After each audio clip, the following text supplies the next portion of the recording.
First-Hand Experience by Alison Seib. Illustration by Alexander Alexandrov.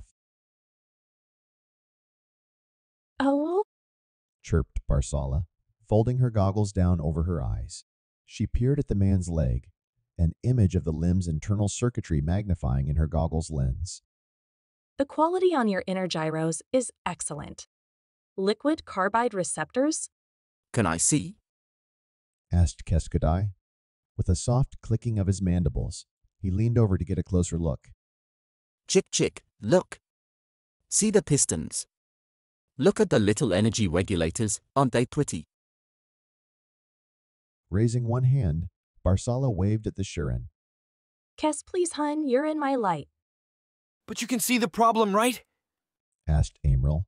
Twitching nervously, the young man drummed his fingers against the arm of the chair. I mean, is it the regulators? I hope it's not the regulators. They should still be under warranty. Do you think it's the compression circuits? Calm down. Said Barsala.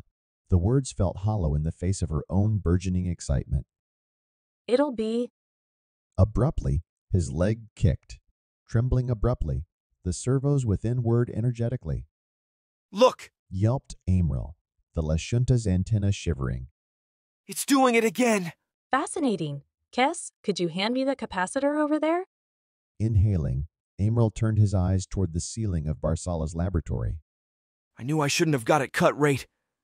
Stupid counterfeit augments. The price was just too good. But then it started acting up. I checked the actual prosthetic parts. I had it checked. An engineer.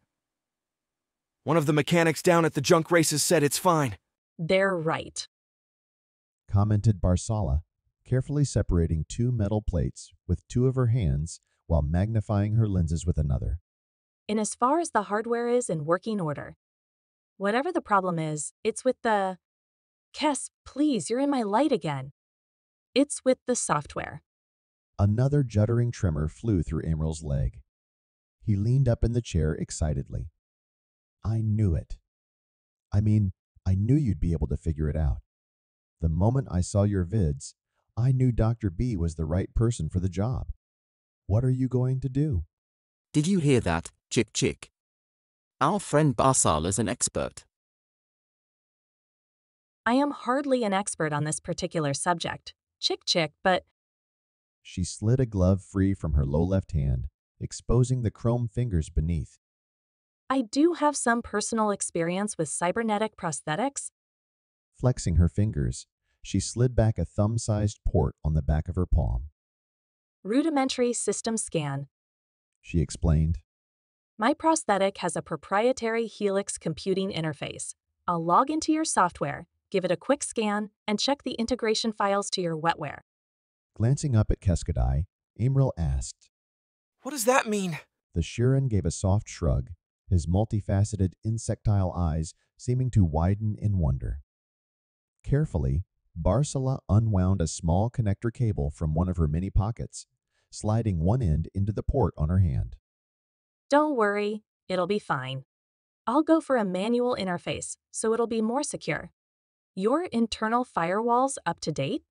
I think so? Tried the Lashunta, hesitantly, as the biohacker slid the cable into his leg's interface port. I had a new one installed last week, after the twitching started. Fascinating? Murmured the kasatha, drumming her fingers across a set of hard light keys on her holographic display. There's some redundant files here. I can't see any function for them. Do you have anything stored in them? Couple of vid shows? Replied Amril. Don't look in the download section, please. I might have downloaded them illegally.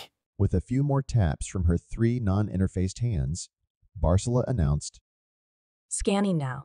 Wait. A sharp pause cut her voice silent. Then, glancing at the man's cybernetic leg, she said, This is odd. The files are duplicating. A second hard light window appeared on the biohacker's display, quickly joined by another. Then another. Chick wants to know if that's bad. Inquired Keskudai. It looks bad. A series of digital windows blazed into life around Barsala, flaring like a cradle of stars. As they did, Amriel's leg shuddered violently, its pistons whirring at a fanatical speed, showering crackling sparks across the floor. We've got exponential duplication. Yelled Barsala.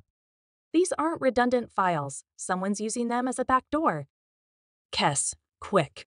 Abruptly, Barsala's hand twisted upward, violently pulling her trailing cable from Amriel's port.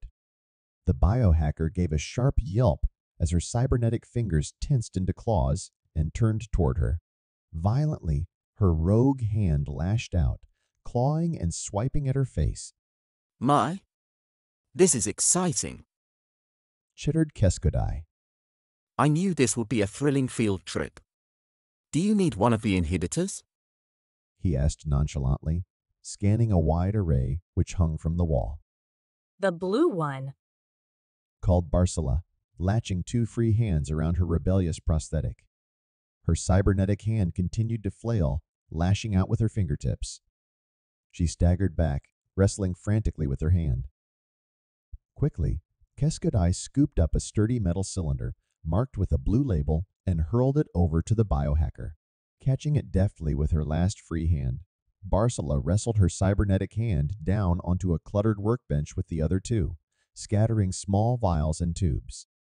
Holding her thrashing, violent hand down, she tugged open the interface port once again. Okay, She muttered. That should override my biological systems long enough to isolate this thing. What is it? Cried Amriel, eyes wide in shock. Offensive countermeasure. Replied Barsala. Someone left a sentient computer virus in your prosthetics firmware. Amriel sat bolt upright, looking down at his leg in panic. A virus? Rolling up her sleeve, Barsala pushed the canister containing the inhibitor against her upper arm. It gave a soft hiss as the contents discharged, filling her bloodstream. It was protecting a backdoor into your augment. She explained, dropping the canister. Her arteries radiated a momentary glow. Know anyone who'd want to hack your systems? She asked. Hacking? Spat Amriel. No, definitely not. I don't have any enemies. He paused. Actually, wait, maybe it might be. With a series of thuds, Barsala's augmented hand forced itself up from was held. Gritting her teeth in agitation, she grunted and grabbed a micro-welding torch. Right. She declared, crackling it to life. Time for some surgical reprogramming. As she began to rewire the hand's circuitry in deft, sharp moves, Keskodai watched in fascination. He pondered, tapping a thin claw tip against his chin. Chick wants to know if you can simply eject the hardware. He asked. If it's trying to kill you, that is. Perhaps we can take it off and put it in a box for now. Don't need to. Replied Barsala, her eyes focused intently on the work. A small shower of sparks flew from her hand. I've confined the virus to a partition of the limb's memory, which should let me get root access to. Wait, Chick wants to know? Yes. Trilled the Shurin cheerfully. You see, at this stage in larval development, we've formed a telepathic bond that's strong enough for in-depth conversation. In fact, I'd be quite happy to discuss. Maybe later. She interrupted, dropping the torch onto the workbench and opening another section of the limb. I think. Yes, let me just finish this scan. Okay, system's clear. Amriel rubbed his head, his antennas drooping.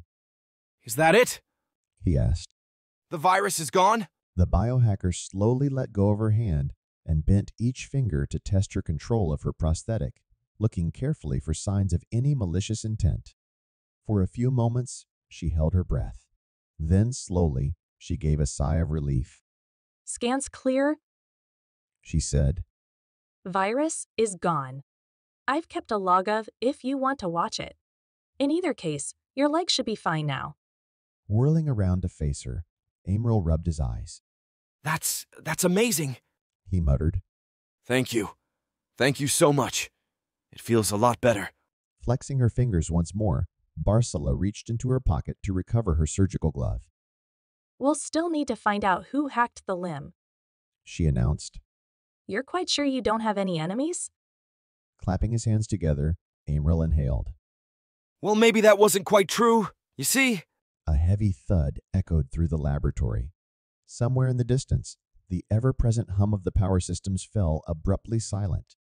The lab's internal lights shuddered to darkness, replaced with the ghostly glow of emergency red illumination. What?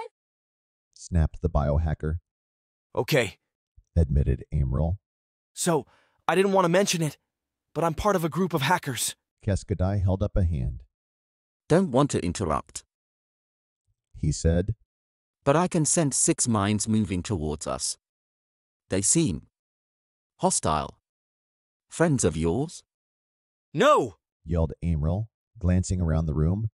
Okay, look, so we were sniffing around some corporate files, and A heavy thud echoed from the other side of the laboratory's door. Barsala sighed, shaking her head, and calmly started to load her needler pistol. And this was meant to be my weekend off.